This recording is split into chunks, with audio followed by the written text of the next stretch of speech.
반갑습니다. 사이스정학과 김우현입니다. 네. 제가 공교롭게도 지난주에 딱 같은 자리에서 발표했는데 네, 저기 초청해 주셨을 때 제주도인지 모르고 한다고 했는데 보니까 한 주 차이로 같은 발표더라고요. 그래서 와서 보니까 또 같은 자리더라고요. 그래서 제 이름이 우연인데 우연찮게 같은 자리에서 발표를 하게 됐습니다. 네, 그래서 뭐 초청해서 너무 감사드리고 저희가 발표할 내용은 이제 AI를 이용해서 분자를 설계하는 부분인데요. 앞서 그 정용성 교수님과 이제 한상수 박사님이 이 크리스탈 스트럭처를 이제 어떻게 설계하는가 이런 것들을 이제 말씀해 주셨는데 저희는 이제 화학하다 보니까 좀 더 이런 분자 모형에 포커스해서 이제 비슷한 일을 해오고 있습니다. 그래서 시작하기 전에 저희 실험실을 간단히 이제 소개해드리면 저희 실험실에서 하는 주요 테마가 이런 리액션을 예측하는 것. 저희가 한 2012년 이때부터 이제 이런 일을 좀 해왔었는데 여기에다가 이제 예전에 했던 것들은 이제 그래프 티어리를 이용해서 하는 것들이었는데 AI까지 합쳐가지고 이제 좀 더 프리딕티브한 모델을 만들어 보자 하는 일을 하고 있고, 그다음 아까 소개해 주신 것처럼 이제 드롭 관련된 일들, 드롭을 설계하고 이제 어떻게 합성할 거냐 이런 것들에 대해서도 이제 생각을 하고 있습니다. 그리고 이제 최근에는 머티리얼 쪽으로도 이제 확장을 하고 있는데 여기 보시는 것처럼 이제 올레드 관련된 몰레큘들을 이제 설계하는 일들을 과제를 통해서 하고 있습니다. 그래서 이런 것들을 이제 간단하게 이제 소개를 해드리려고 하고요. 왜 AI를 해야 되느냐 하는 것들은 아마 앞선 연사분들이 말씀을 많이 해주셔서 제가 할 얘기 별로 없을 것 같긴 하지만 비슷한 맥락에서 이제 짧게나마 소개를 해드리고 이 분자 설계에 어떻게 딥러닝을 활용할 건지, 그리고 이제 합성적으로 가능한 분자를 어떻게 설계할 거냐. 이것도 뭐 아까 보니까 제가 좀 늦게 와서 정유성 교수님 말씀을 다 못 듣긴 했지만 비슷한 맥락인 것 같아요. 근데 조금 이제 다른 철학에서 이제 하고 있는 거고요. 그리고 실제 이제 이걸 리얼월드에 적용시켰을 때 어떤 결과를 얻었고 저희가 생각하는 거는 앞으로 이제 어떻게 발전해 갈 것인가 하는 것들에 대해서 이제 썸머리 차원에서 말씀을 드리도록 하겠습니다. 왜 AI를 해야 되는가? 예전에 이제 사실은 뭐 이 AI라고 하는 게 이런 소재 분야에서 뜨기 전에는 사람들이 이런 표현을 많이 썼었죠. 이 하이스루프 버추얼 스크리닝 이런 표현을 되게 많이 썼었고, 실제로 이제 이게 사이언티픽 어메리칸의 표지로 이제 소개되기도 했었습니다. 이게 2013년이고요. 이 당시에 이제 이런 표현이 있었어요. 골든 에이지 오브 머티리얼 사이언스 해서 이제 머티리얼 디스커버리를 컴퓨터를 이용해서 엑셀러레이션 할 수 있을 거다 라고 해서 이제 뭐 배터리 관련된 것들도 할 수도 있고 뭐 솔라스 할 수도 있고 이런 예들이 이제 많이 소개가 됐었죠. 그러면서 이제 뭐 새로운 알케미스트다 굉장히 이제 하이라이팅이 되게 됐었습니다. 그런 것 중에 하나의 예로 이제 솔라셀에 적용했던 예인데요. 여기 보면 이제 26개의 빌딩 블록을 이용해서 얘네들을 조합을 하면은 엄청나게 많은 것들을 이제 만들어낼 수 있겠죠. 여기서 얘기하는 거는 이제 이 1500만 번의 DFT 계산을 해서 230만 개의 캔디데이트를 이제 제너레이션을 하고 그것들을 이제 여기 컨비네이션 하면 이렇게 만들어지잖아요. 이것들을 가지고 이제 뭐 스크리닝을 진행했다 뭐 이런 것들을 이제 논문을 낸 적이 있었습니다. 이게 이제 2014년이고요. 이게 약간 옛날 방식의 이제 이 소재를 찾는 컴퓨테이션 이용해서 소재를 찾는 방법이었죠.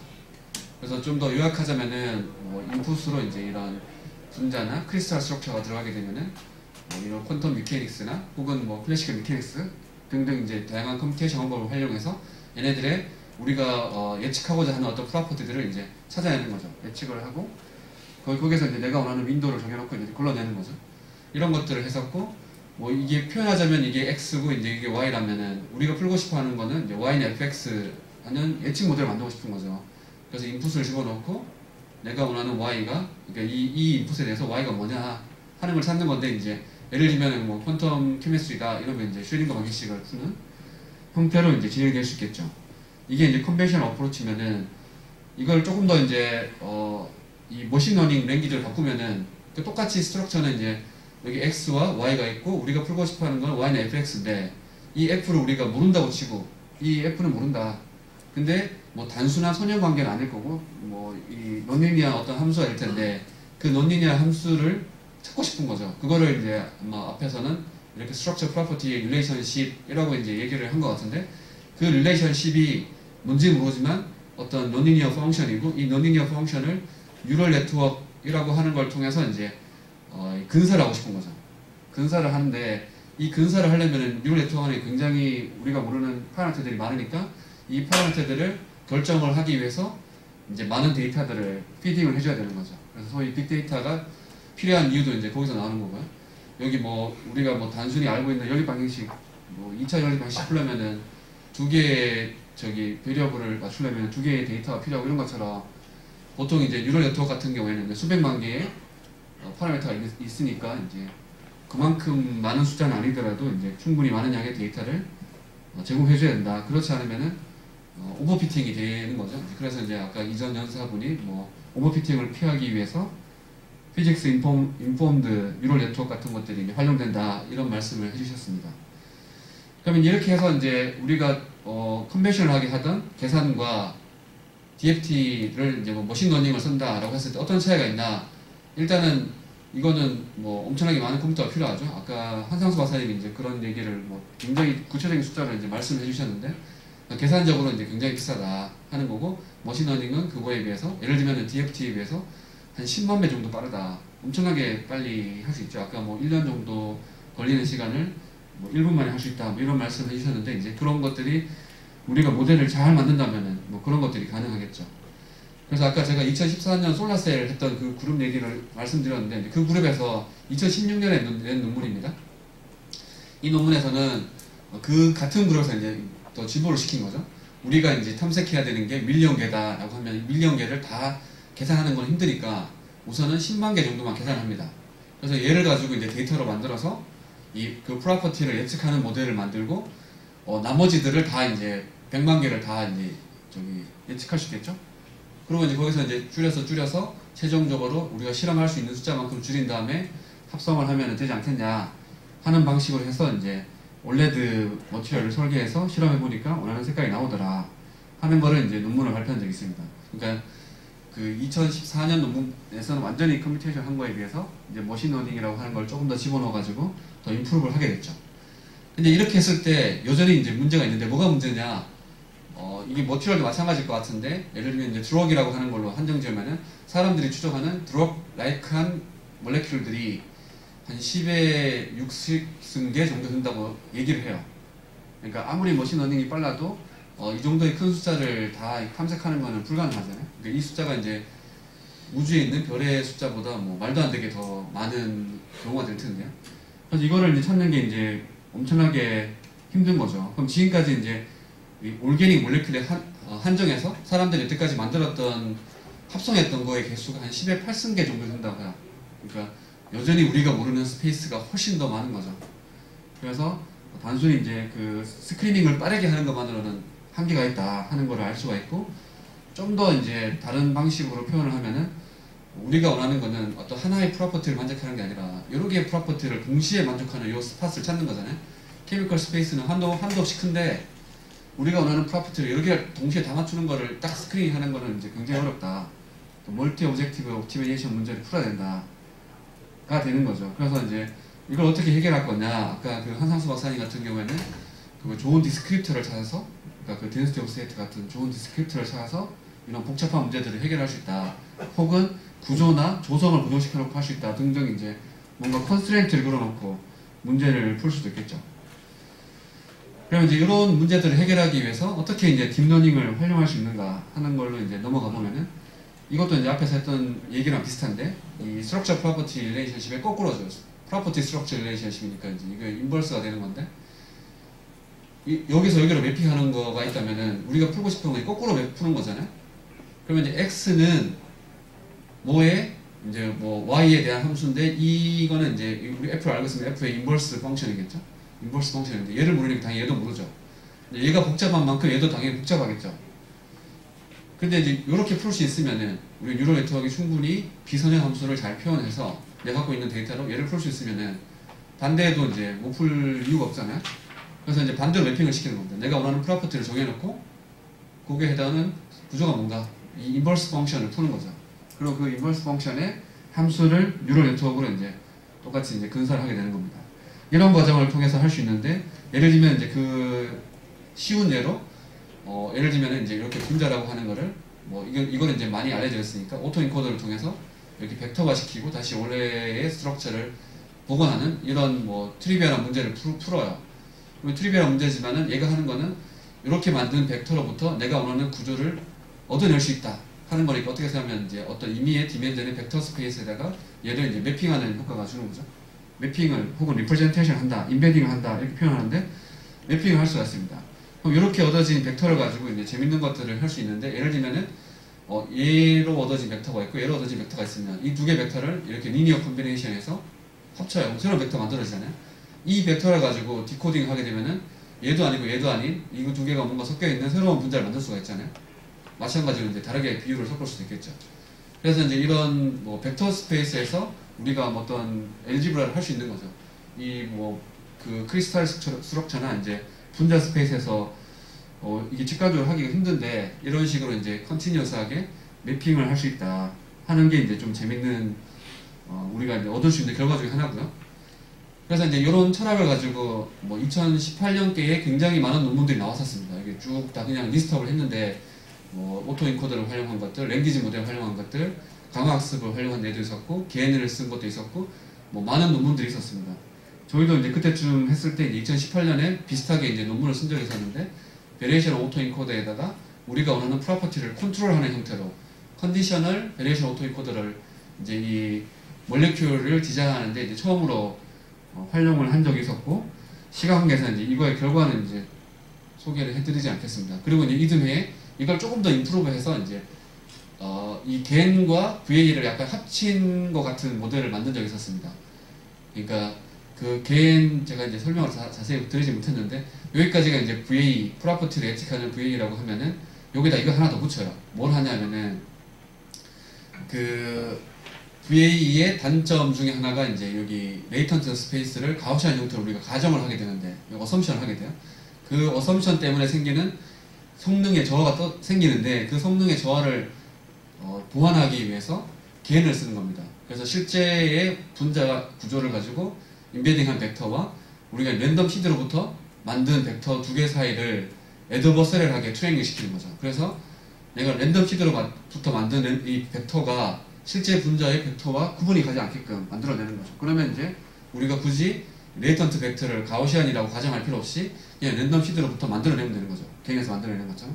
그리고 그걸 가지고 이제 디코딩을 하는 형식으로 했더니 성능이 좀 더 좋아지더라 해서 이제 그 전에 만들었던 그 VA 방법들, 다양한 VA 방법들, 그 다음 겐 방법들이랑 비교를 해보면은 뭐 밸리디티, 유니크니스, 뭐 너벌티 등등에서 보면은 이 유니크니스가 특별히 이제 더 좋아지는데 나머지들도 성능이 나쁘지 않죠. 근데 중요한 거는 이제 샘플당 노블티가 얼마나 좋으냐. 그러니까 내가 제너레이션 한 거 개수에 비해서 새롭게 트레이닝셋에 없던 새로운 것들이 얼마나 많이 나왔느냐 하는 숫자를 보면은 이제 이 저희가 만든 방법이 제일 좋더라 하는 거를 이제 알 수가 있었습니다.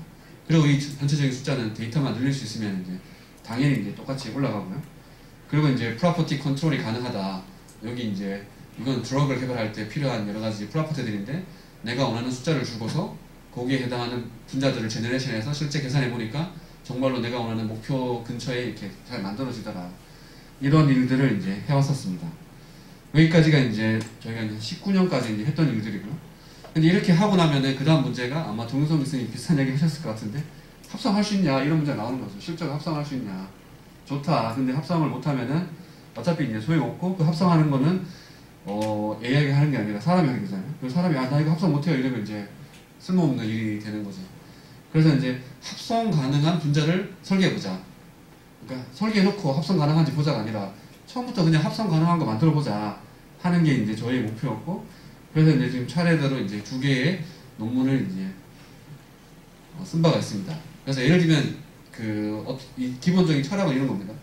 이건 이제 드럭을 예를 든 건데 이게 이제 기적의 항암제라고 부르는 이제 글리백이라고 하는 건데 백혈병을 완치시키는 약입니다. 백혈병을. 그래서 이제 이 약이 실제로 이제 논문에 소개된 약을 어떻게 만들었나 하는 그 과정을 요약한 건데 이제 소위 이제 선도물질이라고 하는 걸 이 사람들이 실험으로 찾았어요. 그런 다음에 이걸 가지고 우리 인체 내에서 독성은 떨어뜨리고 내가 원하는 프로퍼티들은 더 높이는 형식으로 이 케미컬 모디피케이션을 이거는 이제 휴먼 인텔리전스로 사람이 직관력을 발휘해서 여기다 뭘 갖다 붙여요. 원자들을 붙여가면서 이제 최종적으로 이런 구조가 탄생을 해요. 이게 이제 실제 백혈병이 걸리면 먹는 약인데요.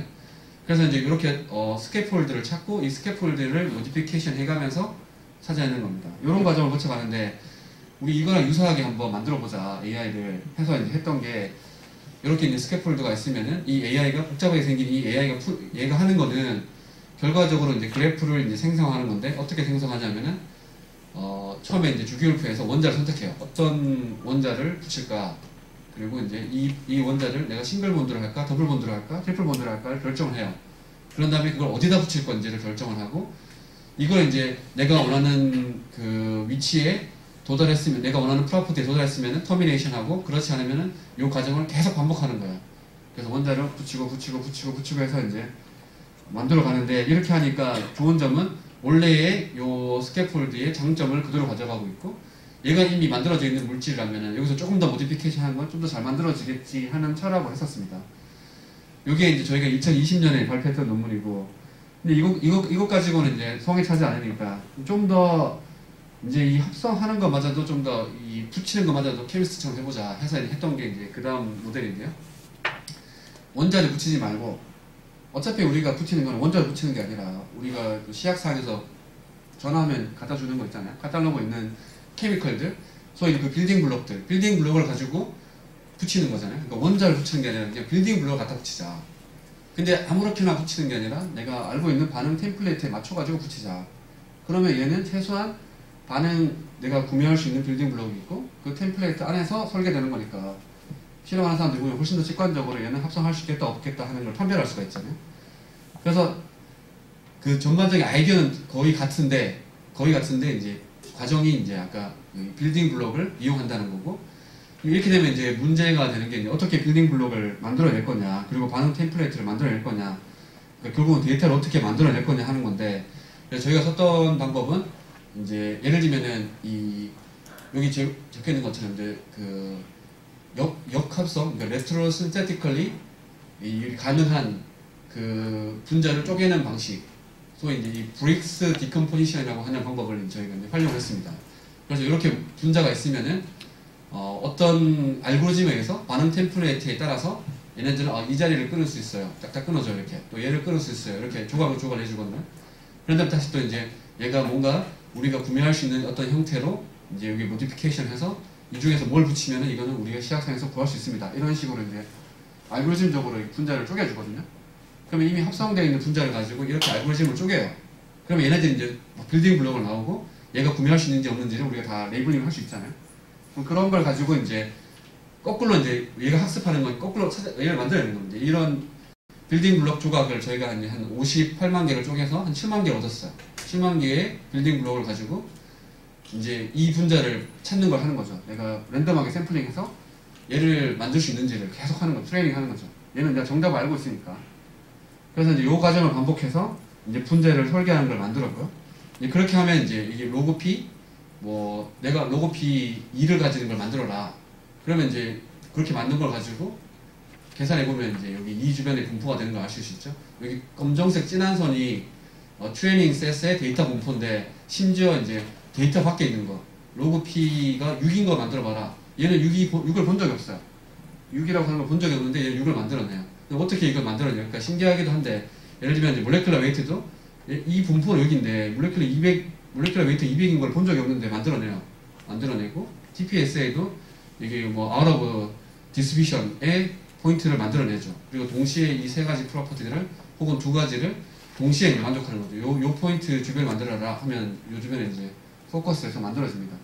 그럼 어떻게 이걸 가능하냐? 물론 논문에는 좀 소개가 되어 있긴 한데, 이게 붙여가면서 만들어가는 게 우리가 이제 슈퍼바이드 러닝을 하는 건 아니지만 얘 스스로는 일종의 이제 오토 리그레시브한 방식으로 학습을 하기 때문에 얘가 이제 이만큼 붙였을 때 몰레큘러 웨이트가 10이 늘더라, 이만큼 붙이면 20이 늘더라 하는 거를 우리가 알려주지 않았지만 학습이 되는 거죠. 그러니까 100을 만들 수 있었으면 당연히 200을 만들 수 있고 1000을 만들 수 있겠죠. 그런 식으로 해서 늘려가면. 그래서 이제 그런 것 때문에 아웃 오브 데이터들도 만들어지더라 하는 걸 할 수 있었고, 또 한 가지 중요한 특징 중에 하나가 얘가 본 프래그먼트 뿐만 아니라 보지 않은 프래그먼트도 합성했을 때 똑같이 잘 만들더라. 내가 새로운 프래그먼트, 한 번도 학습에 활용하지 않았던 새로운 걸 집어넣어도 잘 만들어내더라 하는 것도 이제 확인할 수 있었습니다. 그리고 이거는 이제 드럭에 관련된 건데, 어떤 특정 단백질에 바인딩했을 때 얼마나 이제 프리 에너지가 낮아지는가 하는 게 중요한데, 트레이닝 셋이 이거였는데 이걸로부터 이제 아까 같은 합성 가능한 분자를 만들었을 때 그 샘플된 것들의 프로퍼티가 실제로 좀 더 이렇게 다운시프트 하더라. 우리가 원하는 방향으로 이제 만들어지더라. 이런 것들을 차례대로 이제 확인할 수 있었습니다. 그럼 이렇게 만들어지는 것들이 실제로 이제 리얼월드에 쓰일 수 있는가? 저희 드롭과 이제 올레드에 대해서 말씀을 드릴 건데, 이때 이제 중요한 것 중에 하나가 아까 이 머신이 이제 하면은 뭔가 막 만들어내잖아요. 그리고 얘가 프로퍼티도 막 맞추고 하는데 이게 정말로 정확하게 딱 맞으면은 10개만 합성해 이러는데 되게 좋은데 실제로 이렇게 잘 안 되잖아요. 그래서 이제 추가적으로 우리가 이제 뭐 100만 개 계산하는 건 어렵지만 뭐 100개, 200개 계산할 수 있잖아요. 그래서 이거 두 개를 같이 쓰는 겁니다. 이렇게 해서 만들어낸 후보, 예를 들면 뭐 500개가 있다. 이 500개는 계산을 해서 한 번 더 검증하는 거죠. 다른 뭐 아까 한상수 박사님도 비슷한 방법을 쓰시는 것 같던데, 이렇게 해서 이제 좀 더 나은 디시전을 하겠다 하는 거고, 이런 그 드럭을 만들 때 이제 했던 방식인데, 예를 들면 이제 뭐 엄청나게 많은 걸 테스트해야 되잖아요. 그래서 한 제너레이션 한 10,000개 정도 해요.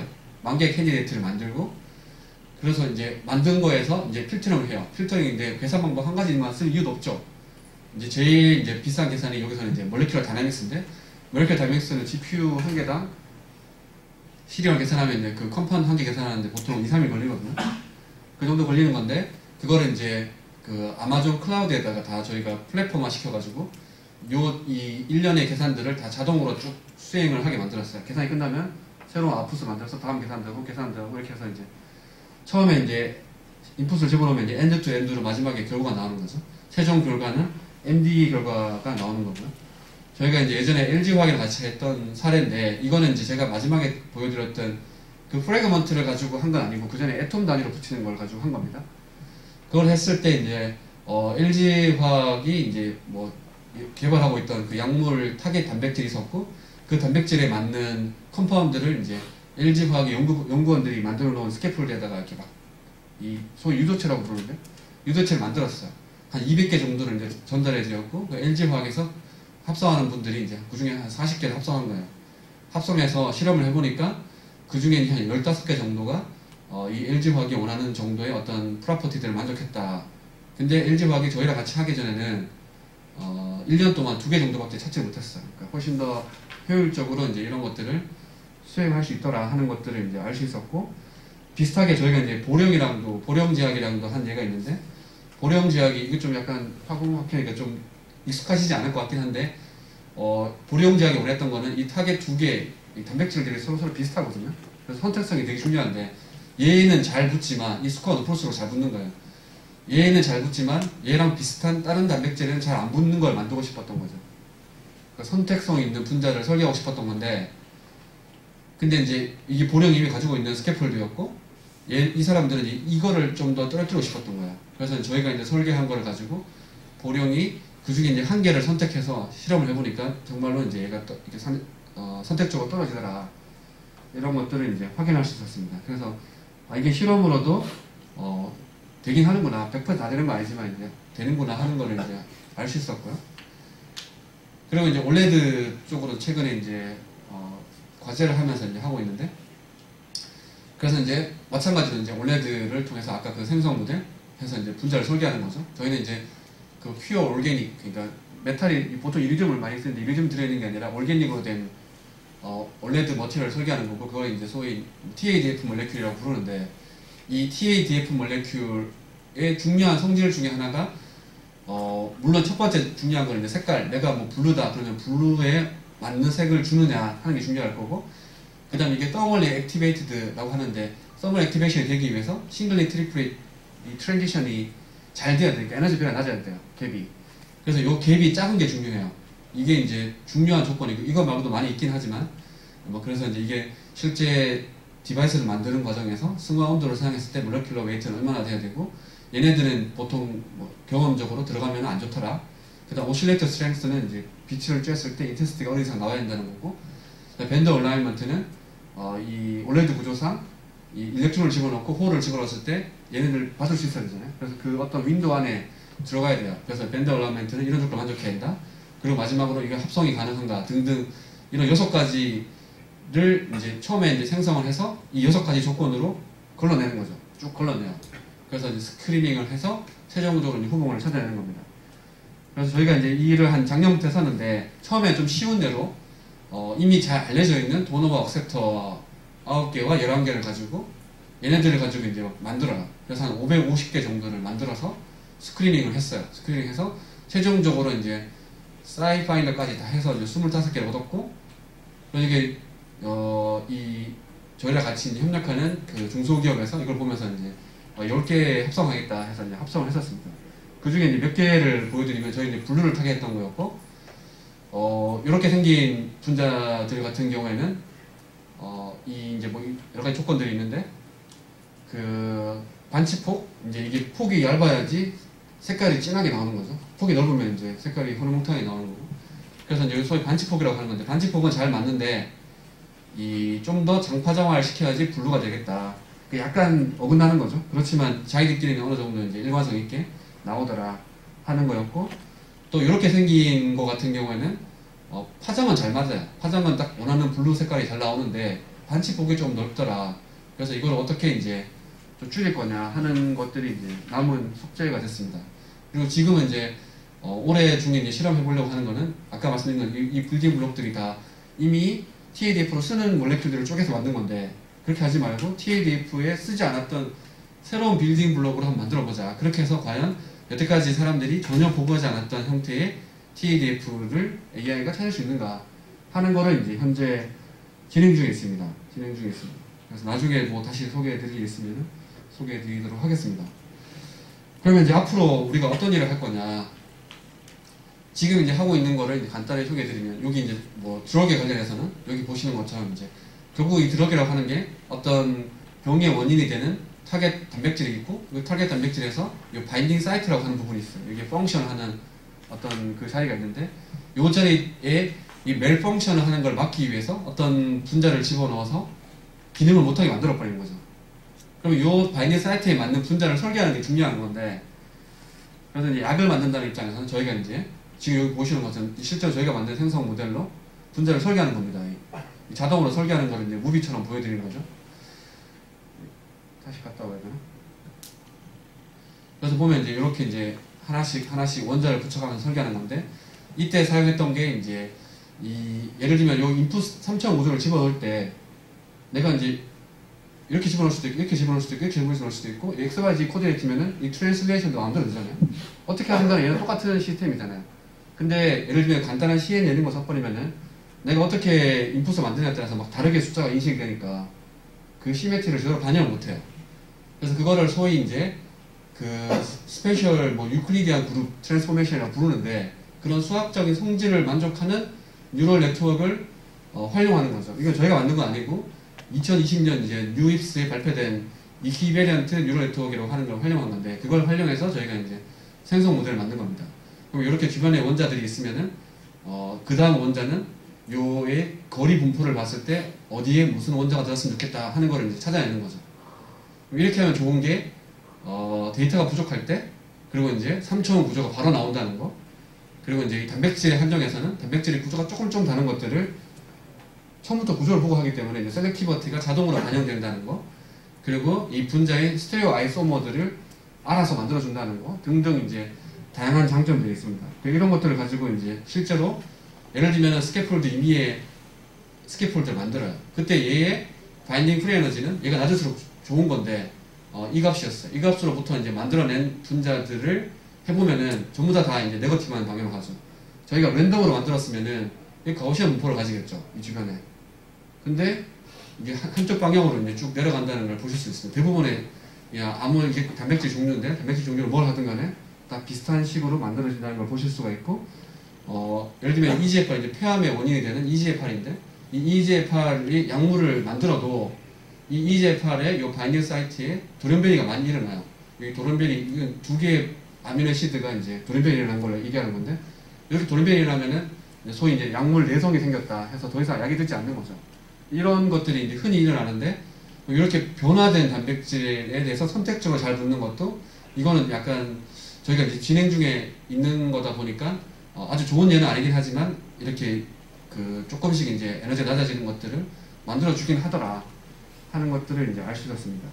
그래서 이런 것들을 이제 지금은 하고 있는 것들은 원자를 붙이는 게 아니라 마찬가지로 이제 구매할 수 있는 빌딩 블록을 우리가 알고 있는 반응 템플레이트를 이용해서 붙이는 방식으로 해서 훨씬 더 직관적으로 이제 합성할 수 있는 거를 만들어 보자 하는 방향으로 하고 있고, 그럼 이러한 프로세스들이 뭐 저희만 얘기하는 게 아니고 이거는 이제 네이처 리뷰 드럭 디스커버리에서 이제 2018년에 얘기한 내용인데, 요 내용이 이게 분자를 설계하는 사이클을 보면은 이렇게 뭐 새로운 걸 설계하고 합성해서 검증하는 거죠. 에세이라고 하는 게 이제 프로퍼티를 매저하는 겁니다. 그래서 측정해서 이걸 이제 분석을 하는 거죠. 분석을 해서 이렇게 설계해야겠네. 이 과정을 이제 반복하는 거를 이제 하는 건데, 이게 기록이 될 수도 있고 뭐 올레드가 될 수도 있고 뭐 새로운 형태의 뭐 캐탈리스트가 될 수도 있고 다양하게 될 수 있겠죠. 근데 보통 이 두 부분 합성하는 거랑 측정하는 것들은 기계적으로 자동화를 할 수가 있습니다. 예를 들면 뭐 DNA 시퀀싱 하는 것들, 그 다음 우리 코로나 바이러스 이거 진단하는 것들 뭐 다 하이스루풋으로 자동화 되잖아요. 자동화 되는데 요 과정, 이렇게 분석 결과로부터 우리가 피드백을 받아서 어떻게 새롭게 설계할 건가 하는 거는 기계적 자동화가 불가능한 거죠. 그러니까 뭔가 여태까지 사람들이 했던 거는 이 휴먼 인텔리전스라고 한 걸 했던 건데, 여기에 인공지능이라고 하는 걸 결합시킬 수 있다면은 이 전체 프로세스를 완전 자동화시키는 거 아니냐. 이렇게 설계한 거를 합성 로봇에 집어넣어가지고 합성을 하고 알아서 테스트를 한 다음에 피드백을 주고 이걸 계속 반복할 수 있으면은, 아까 정윤성 교수님 마지막에 말씀하셨던 이 휴먼 바이어스가 없는 형태의 어떤 데이터를 생성하고 그걸로부터 이제 우리가 원하는 걸 만들어낼 수 있는, 소위 이제 완전 셀프 드라이빙 하는 랩이 될 수 있지 않을까라고 이제 사람들이 이제 상상력을 발휘하고 있습니다. 제가 그랬다는 게 아니고. 그래서 이제 이런 거에 동참해서 이제 저희도 뭐 이렇게 설계하는 거, 처음부터 이제 합성을 잘 할 수 있는 것들을 설계해보자 하는 것들을 현재 이제 진행하고 있습니다. 저희 학생들이고 아마 보니까 다 대부분 이렇게 찍으시던데, 저희도 다 같이 모일 일이 없다 보니까 이제 예전에 작년 말쯤에 이제 저희 학생들이랑 같이 이제 마지막 그 연말 미팅을 하면서 이제 찍은 사진인데, 이 학생들이 이제 아까 앞에서 말씀드렸던 일들을 해오고 있고 뭐 이렇게 과제들을 받고 있습니다. 받고 있고, 그리고 저희 홈페이지와 저희가 이제 그 드럭 관련해서는 2020년부터 창업을 해서 이제 회사를 하고 있는데, 회사 홈페이지가 있습니다. 회사 홈페이지가 있고 이 회사의 유튜브 채널도 있습니다. 여기 가면 이제 제가 이제 뭐 저희 회사 사람들이랑 같이 이 AI에 대해서 막 그 동영상 강의 해놓은 것도 있으니까 혹시 관심 있으시면 찾아보시기 바랍니다. 네, 이상 감사합니다. 네, 좋은 발표 해주셔서 감사드립니다. 네, 질문. 네.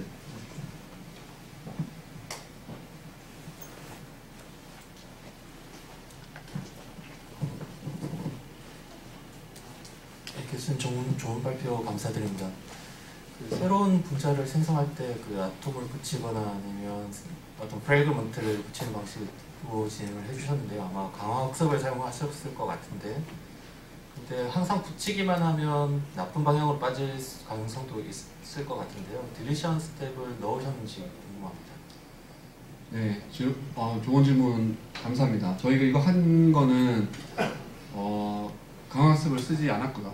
강화학습을 쓰지 않았고, 그래서 이제 강화학습은 말 그대로 이제 매번 해서 피드백을 보는 거죠. 리워드를 보고 다시 또 하고 하는 건데, 얘는 이제 처음부터 엔드 프로덕트를 생성하는 걸 학습을 하는 겁니다. 제가 이제 여기 프래그먼트를 만들어 놓고 이렇게 막 그 만들어 내가는데, 중간중간에 계속 잘 됐나 안 됐나 확인하는 게 아니라 이렇게 프래그먼트 만들어 놓고 최종 프로덕트를 만들어 내는 걸 계속 학습을 하는 겁니다. 그러니까 딜리션 없이 얘는 처음부터 어느 방향으로 갈 거를 이제 인풋을 보고서 이제 생각해서 이제 나가는 거죠. 그래서 딜리션 과정 없이 진행하고 있습니다. 감사합니다. 네, 네, 재미있는 강연 잘 들었습니다.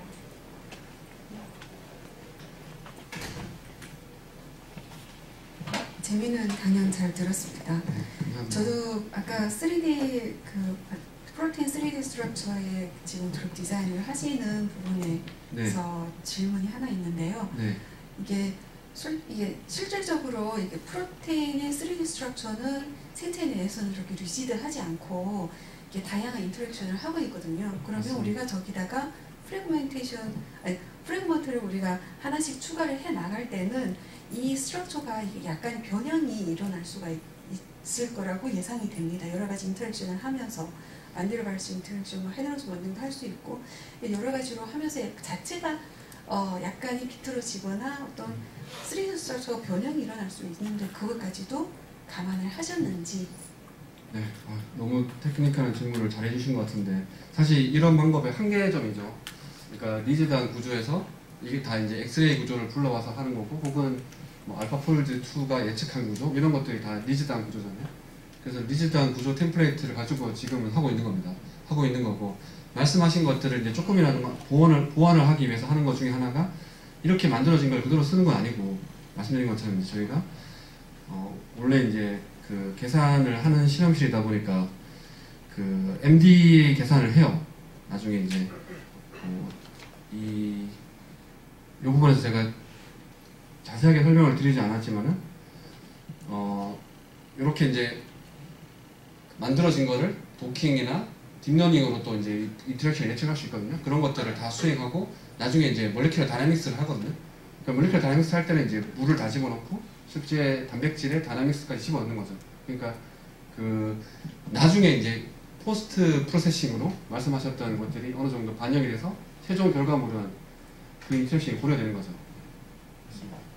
그리고 한 가지 더 궁금한 거가 있는데 아까 업체와 이런 협력도 하셨는데 네. 실제 업체는 어떤 보틀렉이 있으니까 이렇게 그 네. 의뢰를 하셨을 것 같아요. 그러면 그게 의약품이라고 했을 때 이게 어떤 유효성, 효능이 있어야 되는데 그 효능에 대한 결과 밸류는 어떻게 그거를 집어넣고 러닝을 시켜서 이거를 도출을 하셨는지.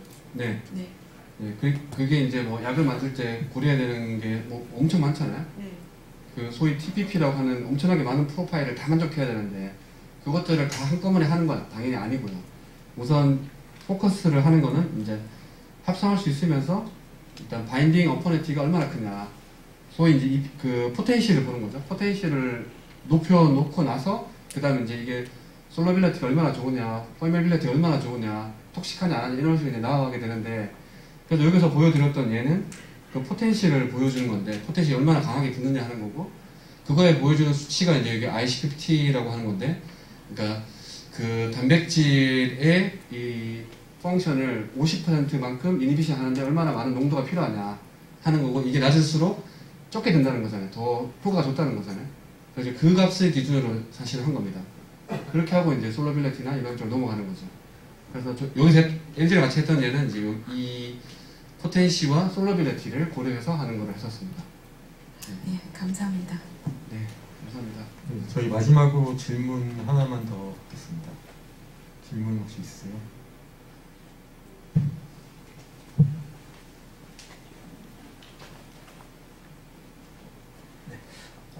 초기살 2013년도 그 이제 DFT 그 붐에 네. 좀 그 생각이 나서 이제 한번 네. 의견을 한번 여쭤서 질문드리겠습니다. 그 2013년도 이후부터 제가 뭐 학계로 다시 오기 전에 반도체 연구소 삼성전자 반도체 연구소에 있었는데 그 P램 그러니까 페이즈 트랜지션 램을 만들기 위해서 삼성 정비원과 이제 연구가 진행이 되고 그다음에 삼성 반도체 연구에서 최종적으로 제품이 이제 다 이제 픽스, 레시피니 이제 실제로 픽스를 이제 하는 방향이 되는데 만약에 이런 머신러닝이 이제 2020년도 들어오면서 이런 알고리즘이 옛날에 다시 있는 클래시컬한 뭐 P램에 있는 그 페이즈 알고리즘 다시 방법으로만 바꾸지만은 다시 그거를 다시 그걸 푼다면은 뭐 좀 새로운 발견이 있을 수 있는지 아니면 좀 더 그냥 단순히 이제 효율만 속도만 빨라지는 의견일지 좀 의견을 한번 좀 여쭤보고 싶습니다. 옛날 문제를 만약에 이런 방식을 푼다면은. 네, 되게 어려운 질문을 해주셨는데 일단은 제가 그 P램의 전문가가 아니라서 테크니컬하게 그게 어떻게 가능한가 하는 거를 다 알지는 못하는데 아마 그 페이즈가 바뀌면서 뭐 전류가 흐르는 정도가 달라지는 이런 거를 말씀하시는 것 같은데 그거가 결국은 이제 그거는 특정 시스템인 거잖아요. 한정되어 있는 시스템이고 그 시스템에 데이터가 얼마나 있냐가 일단 제일 중요할 것 같고 데이터가 많을수록 이거는 기본적으로 인터폴레이션 하는 거라서 인터폴레이션이 잘 되겠죠. 내가 탐색하지 못했던 포인트와 포인트 사이를 찾는 이런 거니까 이제 거기에서 이제 얼마나 더 최적화된 거를 커머셜하게 의미 있는 정도에서 찾을 수 있느냐 하는 게 이제 관건인 것 같아요. 근데 그러면 그 당시에 하지 못했던 것들을 새로운 거 아예 만들어낼 수 있느냐? 전혀 새로운 보고되지 않았던 조성의 PRM을 만들 수 있느냐 하는 거는 훨씬 더 어려운 문제인 것 같은데, 그때 이제 학습해야 되는 게 뭐냐? 저희가 아까 보여드렸던 것처럼 어떤 아웃 오브 데이터에 있는 것들을 만들어내기도 했잖아요. 이제 그런 것 같은 경우에는 이제 얘가 하나씩 붙여가면서 어떤 원하는 값을 만들어내는 거를 학습하다 보니까 이걸 더 늘리거나 줄이는 것도 이제 조절로 된 건데, 아까 그 PLM 구조에서 무엇을 내가 오브젝티브로 학습을 시키느냐에 따라서 그러니까 원론적으로는 다르지 않을까 하는 생각이 들어요. 그냥 단순히 구조를 집어넣고 엔드 프로덕트를 맞추는 거면은 이건 인터폴레이션 문제라서 길에 있는 거랑 유사한 것들을 얻어내지 않을까 싶고, 내가 그 속에 들어있는 이 엔드 프로덕트 연결되지만 그 안에 인트리식하게 들어있는 어떤 프로퍼티를 학습할 수 있는 방법이 있다면은 그걸 통해서 이 엔드 프로퍼티도 바꿀 수 있지 않을까. 너무 원론적인 얘기긴 한데 그렇게 생각이 듭니다. 네. 감사합니다. 의견 감사합니다. 네. 네, 그럼 좋은 강연해 주신 김우영 교수님께 다시 한번 박수 부탁드리겠습니다.